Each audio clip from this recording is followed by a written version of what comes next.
Pilipinas, magandang araw po sa inyo, Luzon, Visayas at Mindanao at sa lahat ng ka-coffee natin na nasa iba't ibang panig po ng mundo. Magandang araw po sa inyo. Diretso na tayo sa ating talakayan. Abay! Fake news na naman ang pinapakalat ng mga DDS. Hinainan daw po ng impeachment complaints itong si Pangulong Bongbong Marcos, i-impeach daw ang presidente. Sabi ng mga sabaw na DDS. Kinakalat nila yan sa Facebook, sa YouTube, sa TikTok. Meron na raw pong nakabinbin na impeachment laban kay Marcos at inaprubahan na raw yan ng Korte Suprema. Gagawa na lang kayo ng fake news, hindi pa makatotohanan. Paano Korte Suprema ang mag-a-approve sa impeachment? Isa Congress dumadaan yan. Naloko na. Ayan. Wala kayong kalusot dyan. ABS gigil na gigil ang ABS sa mga syungangers na DDS Ayan, fact-check tuloy kayo. ABS-CBN fact-check.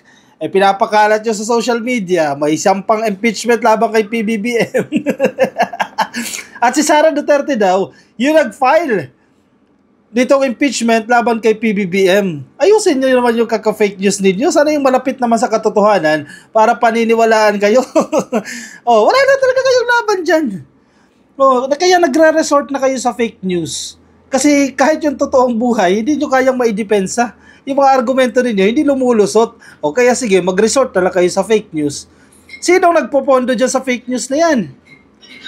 Anong motibo nyo? Bakit gumagawa kayo ng mga fake news? Manggulo. Siraan itong administrasyon. Naloko na kayo, Hanggang pangarap nyo pa rin yan, ka-coffee, na mapapalitan si PBBM ni Sara Duterte. At matatanggal sa pwesto yan para makaupo si Sara. Sige. Ito sa ABS, nakakaganti na talaga ito sa mga DDS basahin natin itong balita mula sa ABS-CBN. Fact check, walang impeachment complaint laban kay Marcos. December 27, 2024. Walang impeachment complaints na inihain laban kay Marcos. Tayo, 3 taon na tayong nagpo-political content.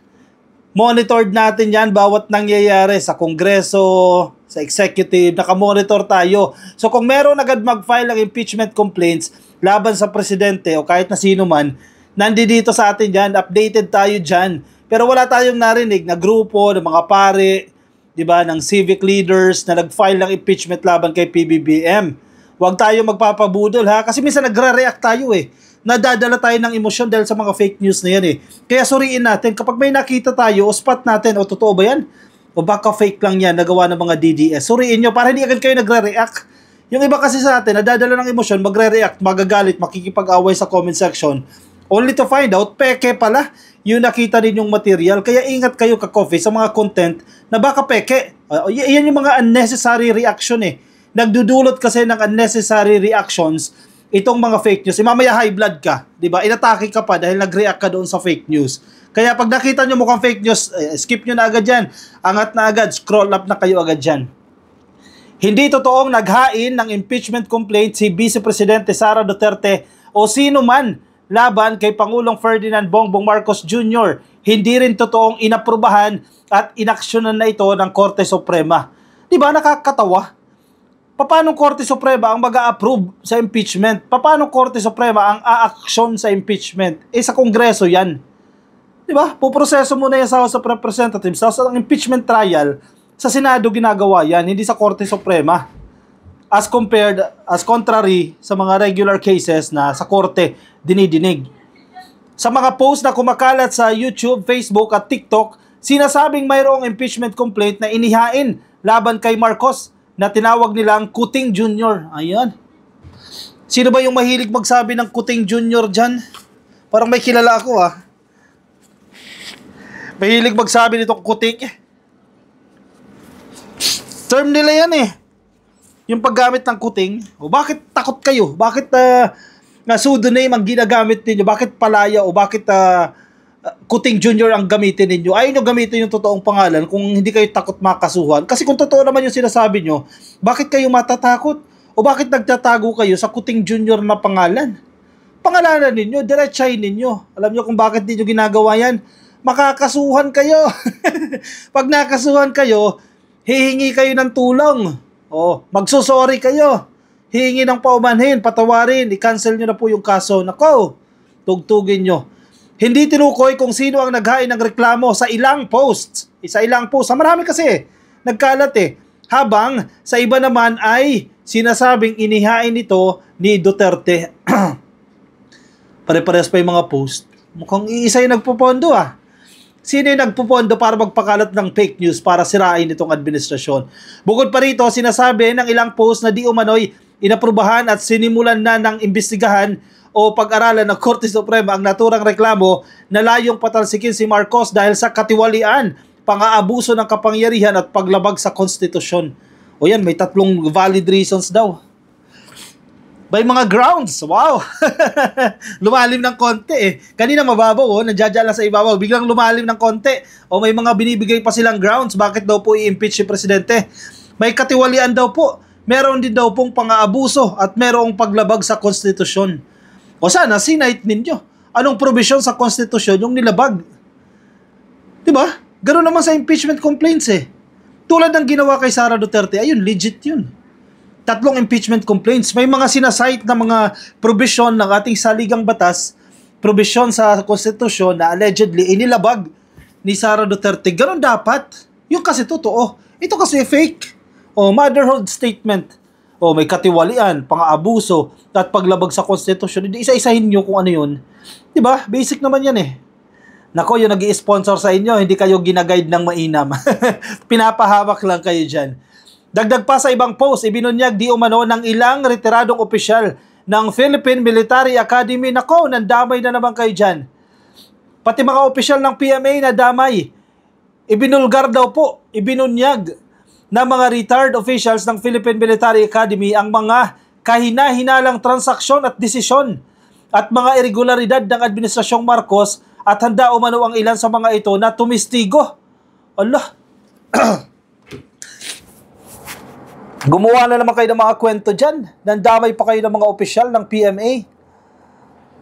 Ano yan? Dahil sa manifesto? Yung statement of support na inilabas ng PMA kaya ginagamit ninyo yung retired officials ng PMA? Nako ha? Ito pa.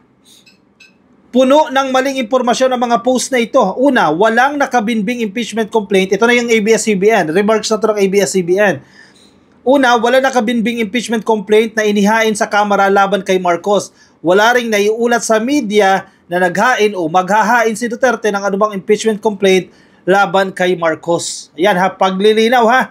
Huwag agad magre-react dahil fake news yan. Pangalawa, malinaw na nakasaad sa Section 3, Article 11 ng 1987 Constitution na ang House of Representatives lang ang tanging institusyon na pwedeng magpasimula ng impeachment. O nagets ninyo?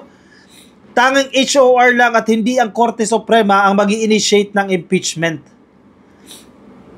Ayan, natuto na naman ng mga DDS. So para next time yung fake news nyo malapit sa katotohanan.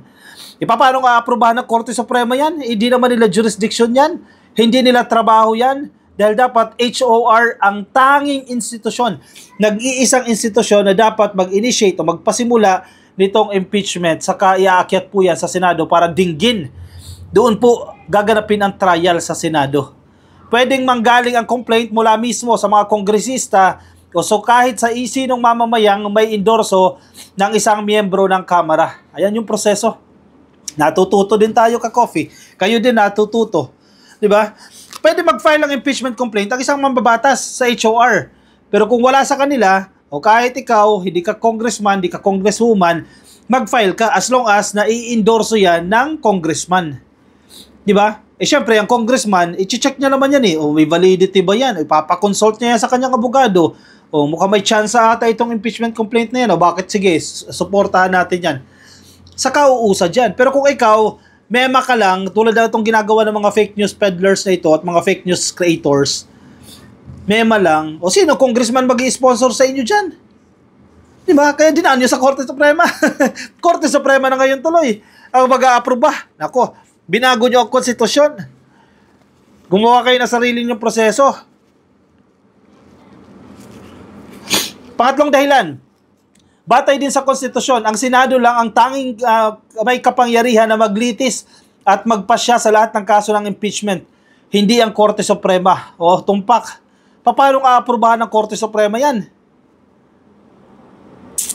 Pang-apat, walang basehan ang sinasabi sa post na may mga retired PMA official na naiulat na lumutang para tumistigo laban kay Marcos. Walang ganitong balita mula sa mga pangunahing media outlet.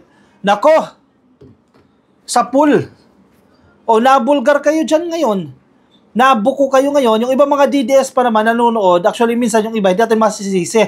Kasi hindi na nagbe-verify eh. Siyempre, may ina-idolize silang vlogger. Halimbawa, DDS na vlogger, no? Yung ba, nasa Amerika pa. Yung mga fake news naman. O siyempre, ikaw DDS ka, hala, galing talaga ni Madam Maharly. Di ba? Maniniwala ka kasi ina-idolize mo yung tao na yun eh. Kahit mali-mali na yung sinasabi ng tao na yan, paniniwalaan mo, nabudol ka. Biktima ka ng fake news. Magre-react ka naman ngayon. Magagalit ka sa gobyerno. Magagalit ka kay Marcos. Grabe talaga tong ginagawa ni Kuting, oh.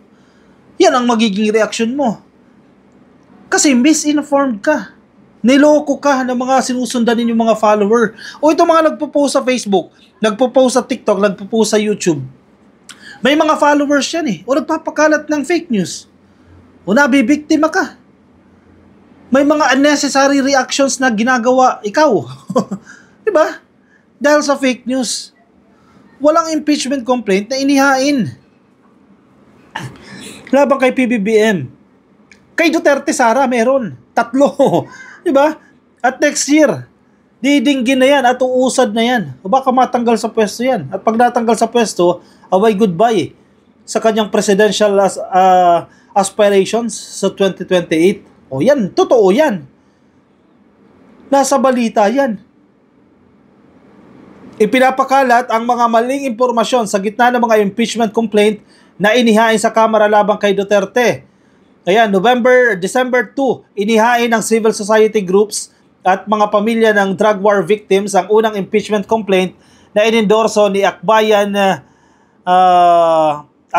Party List Representative Percival Sandanya. O yan, endorsed ng isang mambabatas. Ang ginamit na batayan sa reklamo ay culpable violations of the Constitution, graft and corruption, bribery, betrayal of public trust, and other high crimes na ginawa di umano ni Duterte. Ayun, may basis. May batayan. Kung bakit nila ini-impeach si Sara, hindi yung generic statement. Betrayal of public trust naman ang naging basihan ng pangalawang impeachment complaint na inihain ng grupong Bagong Alyansang Makabayan na kinabibilangan ni Bayan Muna Chairperson Nery Colmenares. Inihain ito noong Disyembre 4 at inendorso sa Kamara ng mga mambabatas mula sa Makabayan Bloc. Ayan, grupo nila Castro. Sino pa? Raul Manuel at ng isa pa ng Gabriela Party List. Ang mga impeachment complaint ay may kaugnayan sa di umano'y anomalya at irregularidad sa paggamit ng confidential funds ng mga opisina ni Duterte gaya ng OVP at ng Department of Education kung saan siya naging kalihim. Yan, totoo yan. Hindi fake news siyang mga isinampa kay Sara Duterte. Kaya wag na kayo magpakalat ng kung ano-ano mga fake news dyan. Ingatan nyo. Kung ikaw DDS nakikinig ka, tingnan mo yung pinapanood mong vlogger. Tingnan mo yung mga post na pinopost niya. Diba? Baka fake news yan. Unfollow mo na. Kasi nagmumukha kang eng-eng din dyan. Nadadamay ka sa kanyang ka-BO-BO-han. Diba? Unfollow mo na yan. Lipat ka sa amin. Mas totoo pa yung balita namin. Dito ka nalang sa amin kaysa nagiging ganyan ka. Kakanood sa mga taong nagtatago sa mga alias. Diba? Siya, sige. I-comment ang inyong opinion, ang inyong reaksyon dyan sa ating comment section para mabasa po yan ng iba natin mga ka-coffee. Yung mga nasa Facebook po natin ka-coffee, pasuyo na lang ka-coffee, like and follow sa Facebook. Yung mga nasa YouTube naman, click lang po na subscribe dyan sa baba at hit na rin po yung notification icon para kayo po i-updated din sa ating mga bagong upload. Magpapaalam muna sa inyo ka-coffee. Maraming salamat po sa mga sumama. Ingat po kayo. Nasaan man po kayong panig ng daigdig at ang kapitayan. Bye-bye.